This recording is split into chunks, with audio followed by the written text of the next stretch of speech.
El vampiro es una de las figuras más perdurables y maleables del imaginario colectivo. Su fascinación no reside únicamente en su naturaleza paranormal, sino más bien en su capacidad de mutar y adaptarse, reflejando las ansiedades y los deseos de cada época. Pasamos del cadáver putrefacto del folclore balcánico a el sofisticado y atormentado conde de la literatura gótica, viendo cómo el vampiro ha pasado de ser un ser de la superstición rural a un complejo arquetipo social. Hola a todos, mi nombre es Emma y en el vídeo de hoy vamos a hablar de una de las figuras más representativas de la cultura contemporánea: el vampiro. Antes de empezar a hablar sobre este tema, os recuerdo que podéis suscribiros y darle like, de esta manera me apoyáis muchísimo y me motiváis a seguir haciendo vídeos de este tipo. Para empezar con este tema, tenemos que hacernos la pregunta base: ¿qué es un vampiro? Esta imagen no fue algo que creó Bram Stoker cuando escribió Drácula en 1897, sino que ya se empezaba a rumorear la existencia de estos seres. El vampiro folclórico, el anterior al siglo XIX, es una representación de los miedos que sufrían esas sociedades preindustriales a los fenómenos que no eran capaces de explicar. Su figura se basa en una interpretación errónea de procesos biológicos y sociales. En cuanto a los sociales, podríamos destacar dos. El primero sería el miedo a la enfermedad y la muerte, ya que la existencia de vampiros empezó a surgir en regiones asoladas por enfermedades como la tuberculosis. Entonces, la pérdida de peso, la palidez y la tos con sangre eran vistos como signos de una consunción provocada por un vampiro que se estaba alimentando de la familia. La falta de entendimiento y la descomposición de los cuerpos, que pueden permanecer en muy buen estado en suelos fríos, alimentaba esa creencia de que el cadáver seguía vivo. Y por otro lado tenemos la histeria social. Las acusaciones de vampirismo normalmente recaían sobre forasteros, parias o personas que habían sufrido muertes violentas. Los rituales de sumación y empalamiento eran un intento ya desesperado de la sociedad por intentar volver al orden y a la normalidad en un mundo que no se habían controlado. ¿A qué me refiero con este ritual? Bueno, en algunos países de Europa del Este se desenterraba a las personas de las que tenían alguna sospecha, y en muchos de estos casos se le clavaba una estaca de madera en el corazón para asegurarse de que ese vampiro ya estaba muerto. El origen de esta figura es bastante complejo y no se limita a un único punto ni de la tierra ni de la historia. Se conocen muchas criaturas con características similares en otras culturas y creencias. Podríamos centrarnos en los betalas de la India, en los penangalán de Indonesia y Malasia o incluso en las zaolas de la Amazonia brasileña. Yo he decidido tirar del hilo del folclore de Europa del Este. Esta es la figura del vampiro que nosotros conocemos y debe su origen al folclore y la cultura del siglo X en lugares como Serbia, Hungría y Rumanía. En esta zona, que se conoce como la zona de los Balcanes, se difundieron historias sobre muertos que se levantaban de sus tumbas para acosar a los vivos. Pero los vampiros de estas leyendas no eran esos aristócratas pálidos y taciturnos. A menudo eran campesinos de clase baja que se representaban de forma hinchada y con la piel rojiza o violácea. Esto se creía que era debido a la sangre que consumían, ya que solían encontrarlos en las tumbas con restos de sangre fresca en la boca y en la nariz. Pues se creía que una persona se podía convertir en vampiro por varias razones, entre ellas tener mal carácter en vida, morir por suicidio o asesinato o ser el hijo ilegítimo de padres ilegítimos. También se creía que la muerte del ganado y familiares en un lugar determinado eran muestras de que ahí había un vampiro. Sobra decir que estas señales tendrían una explicación muy clara a día de hoy. Y es que esto se debe a ese proceso de putrefacción que en el pasado no comprendían, igual que comprendemos ahora. Además, hay algunas teorías que defienden que hay enfermedades raras como la porfiria que podría explicar algunos de estos rasgos típicos que se veían en un vampiro. En cuanto al aspecto físico del vampiro, tendríamos por explicación esta enfermedad rara que os acabo de comentar. Esta enfermedad afecta a la producción de hemo, que es un componente de la hemoglobina en la sangre. Esta te hacía tener sensibilidad solar, ya que las moléculas que se acumulaban en la piel por esta enfermedad reaccionaban a la luz solar creando ampollas y úlceras, por lo que esto podría servir como explicación del por qué a los vampiros no les gusta la luz solar o reaccionan y se queman, ¿no?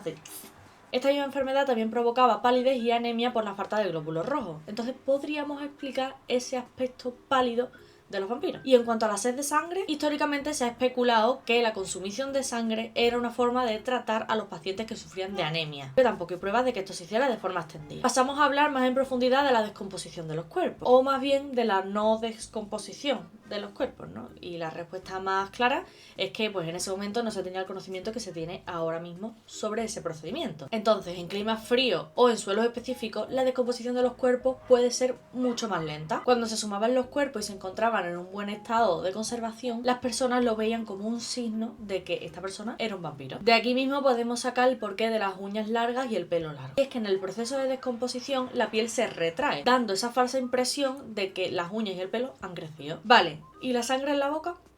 Pues también tiene una explicación muy lógica. Resulta que a medida que los gases se van acumulando en el cuerpo, van empujando para arriba el resto de cosas.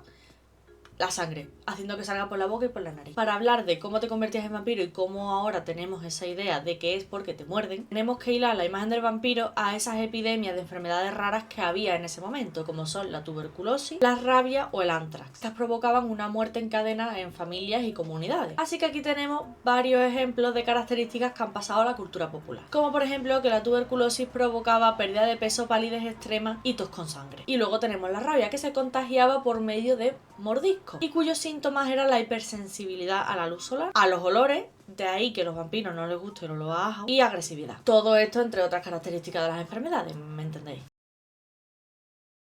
Yo sé que esta pregunta te ha podido rondar alguna vez la cabeza, igual que si existen o no las sirenas o cualquier otro ser fantástico. La respuesta es que no. Vampiros, no. Pero sí han existido personajes históricos que por sus actos tan violentos, sangrientos, hábitos inusuales y crueldad han pasado a la historia vinculados a esa imagen de vampiro.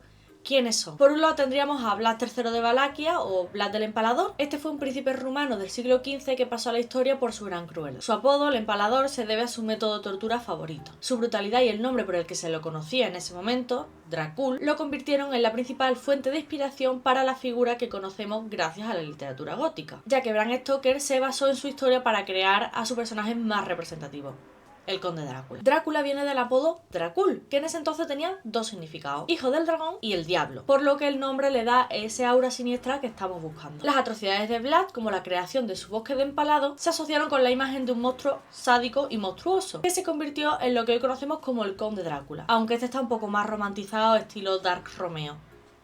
Nos entendemos. Por otro lado, en esta santísima trinidad de los vampiros tenemos a la condesa Elizabeth Bathory, también conocida como la condesa sangrienta. Ella fue una aristócrata húngara del siglo XVI que se la conoce por haber torturado y asesinado a cientos de mujeres jóvenes. Hablando desde su leyenda, se cuenta que ella torturaba y asesinaba a mujeres jóvenes y vírgenes para usar su sangre y mantenerse siempre joven. Como resumen, y asumiendo que esta historia está exagerada y que si la queréis más detalladamente yo os hago un vídeo específico sobre ello, se convirtió en un icono de ese vampirismo aristocrático y femenino que pretendía hallar la inmortalidad a través de la belleza y la sangre. Igual que Vlad fue la inspiración para el conde Drácula, ella lo fue para Carmilla, una obra de Sheridan Le Fanu que representa la imagen de una vampira lesbiana que se alimenta de la sangre de jóvenes guapas. Y por último deberíamos hablar de Lord Byron, que es la pieza del puzzle que nos falta para terminar de montar a nuestra imagen de vampiro apuesto, elegante y misterioso. Lord Byron era un poeta inglés del siglo XIX que era conocido por su vida escandalosa y su personalidad. Él era la personificación de ese arquetipo de héroe melancólico, pálido, atormentado y con una vida misteriosa. John Polidori, que era el médico personal de Byron, escribió el relato El vampiro, donde su protagonista era un aristócrata seductor que se alimentaba de la élite de Londres. Sobra decir que Polidori se inspiró en la figura de Lord Byron para crear a su vampiro, no homo para nada, transformando a este vampiro del folclore en un ser sofisticado, apuesto y peligroso que se mueve por la alta sociedad.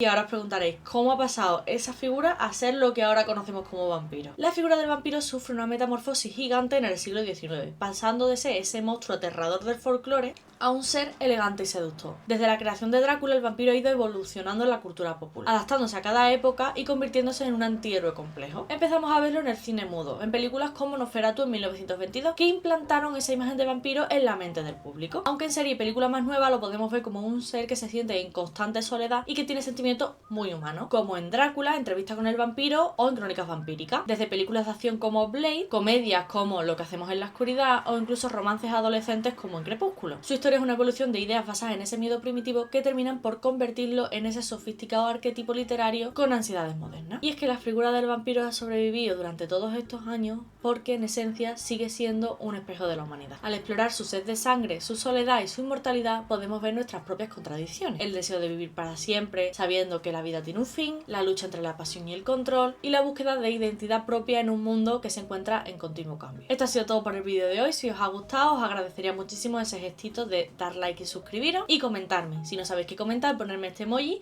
que yo os respondo con mucho love. Nos vemos en el siguiente vídeo. Bye.